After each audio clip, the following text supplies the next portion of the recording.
Do you want to maximize your success with NCUA? Join Mark Treichel as he shares with you the insider's view on passing your exam with flying colors. The With Flying Colors podcast is sponsored by Credit Union Exam Solutions by Mark Treichel.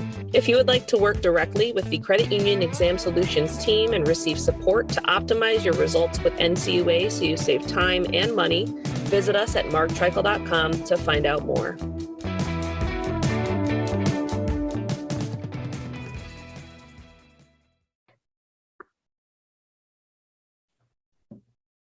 Hey, Mark Treichel here, your host of With Flying Colors. I am flying solo today on a time-sensitive topic and one that I'm hearing a lot of chatter about from many different directions. And it relates to NCUA's net economic value examination steps. I did a previous podcast on this with one of my team members, Todd Miller. I suspect there may be a third coming soon on this topic, but I couldn't wait any longer before recording this one and letting you know what I've been hearing out there from friends, from NCUA, from clients, from leagues, and from vendors at league events that I've been at. A few weeks ago, I received a text from a friend in credit union land, a close friend in credit union land, who asked me, how is NCUA or the state supervisory authority going to handle the net economic value supervisory test? Rates are up between 150 and 300 basis points at the time of this text over the last 6 months. And under the test, you have to shock your balance sheet 300 basis points. And this person observed that most credit unions are moving into the from the moderate category to high, or from high to extreme. And they were actually aware of some of their peers that had gone from moderate all the way to extreme. And I had a discussion with that friend.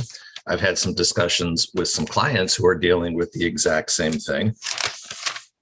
And at the Credit Union Association, the New York Credit Union Association League annual meeting, I chatted with some vendors that also were raising this issue because some of their clients are raising this issue.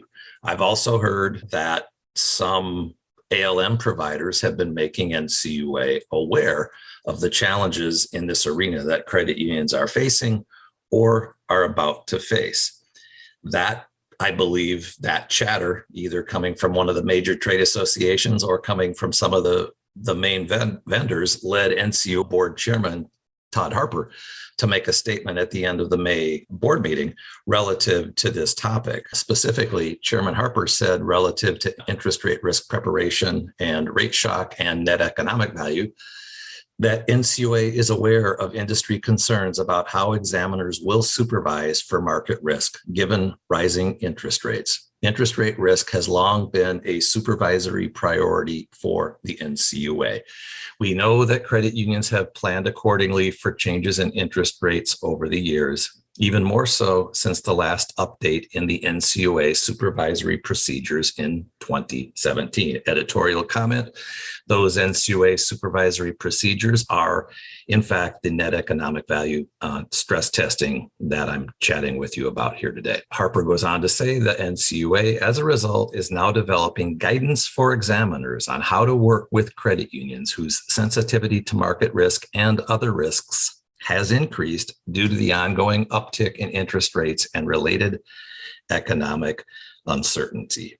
We will continue to treat all credit unions equitably during the examination process in months ahead. So that's great news that Chairman Harper took the time to make sure this statement got out there. In some conversations that I've had, I'm aware that this guidance, obviously it hasn't been issued yet, but the guidance is in process.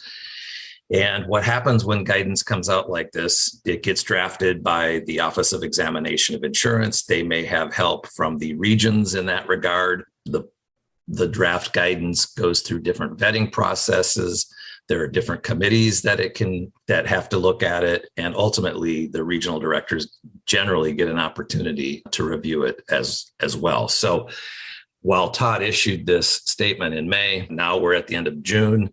Exams are going on. I know one of the goals of this, and Todd referenced it, is for credit unions to be treated equitably in order for there to be equitable treatment. They need some further guidance.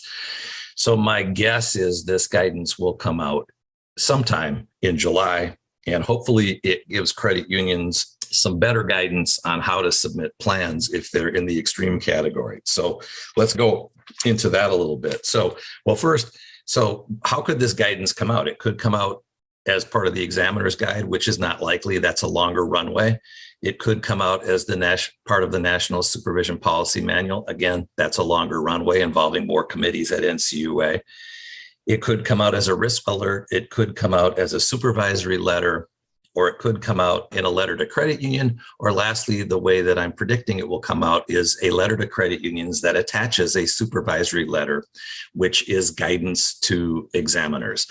Now, that supervisory letter, an example of a situation that was handled that way would have been how NCUA gave guidance on the taxi medallion lending and how to review that to examiners. So I'm predicting that is how NCUA may choose to deal with it. If I was still there, that would be the path that I would likely be pushing this. Doesn't mean that's how it's going to come out. Hopefully it comes out soon. Hopefully it provides some good guardrails on what to do if you find yourself moving into the high category, or if you find yourself moving into the extreme category.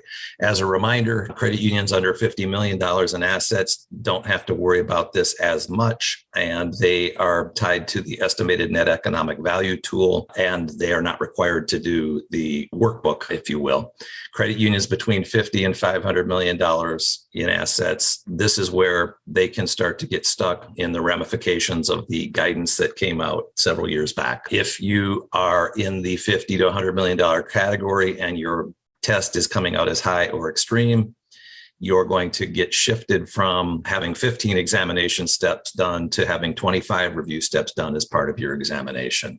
And those of you over 500 million in assets, regardless of where the test comes out, there are 35 review steps that NCUA has to take as it relates to your rating. Again, shifting to high, you have more steps in certain asset categories. Shifting to extreme, you have a whole other arena of things that you need to deal with. So in that regard, the letter to credit unions that goes through the net economic value guidance talks about the fact that if you are in the high category, you are going to get a document of resolution.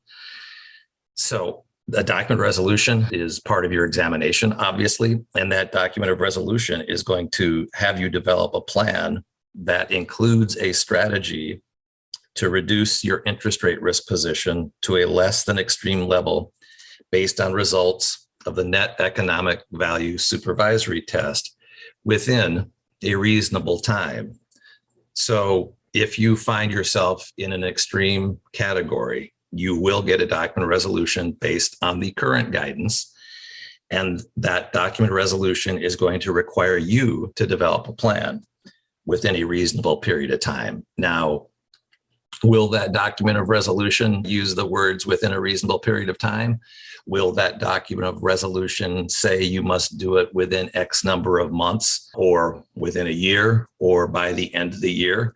That's where the nuances of different examiners approaching this differently can lack of equitability across credit unions. And the goal for NCUA is to have everybody treated similar based on the same set of facts. Obviously, what's driving your NEV is different than any other credit union. Similar to peer comparisons, you don't want to get overly compared to peer, but it's your calculations that drive whether or not you're at extreme. And individually, that body of work relative to your financial statement, coupled with how the examiner chooses to treat it, is going to determine what kind of restrictions you may have in the document resolution language. So if you find yourself into the extreme category, there's going to be a document resolution. As I stated, the key there is going to be getting language that is pliable and flexible enough for you to take the appropriate actions without unnecessarily damaging your credit union based on this net economic value calculation. As a reminder, NCUA's guidance says that you should not use their stress testing test, the NEV, as the test that you have in place for your credit union. You need to have your own income simulation models. You need to have your own stress testing. The sad reality of this test is that while it standardizes the test, it's a bit of a rough justice calculation because it only stresses your asset side of the balance sheet, and it doesn't give you the appropriate credit for your core deposits. And so you're shocking the balance sheet on one side and then ignoring what the credit union has come up with relative to core deposits on the other side. It also doesn't give you credit for the fact of where you're at peer-wise or organizationally on your operating expense ratio and where you're at relative to your income ability to generate. So it strictly shocks those assets and creates a rough justice calculation that puts you into medium, high, or extreme. With rates having gone up, with rates likely going up further, credit unions are going to more and more be impacted by this. As I mentioned, I'm hearing it quite a bit from every direction. I believe NCUA is hearing it quite a bit from every direction. And I'm hopeful that guidance will be out soon that will help credit unions that find themselves in the extreme category, needing to put together a plan with guidance that will help them do that. In addition to that, I have a member on my team, Todd Miller, who was a capital market specialist, who was a director of special actions supervising capital market specialists, who knows quite a bit about where NCUA is at relative to the current guidance. And when the new guidance comes out, I believe Todd will have some definite opinions on good ways to put plans together.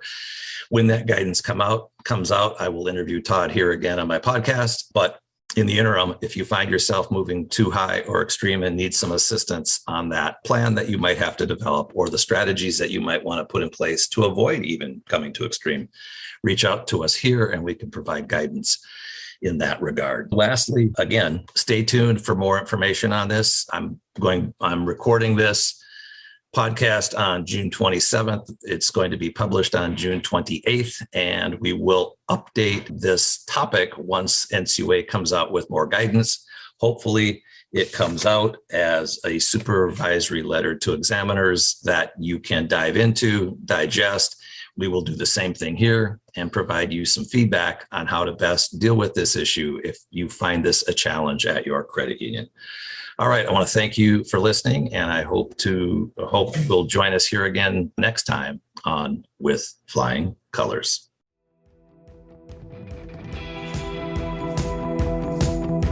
Thank you for joining us on this episode of With Flying Colors.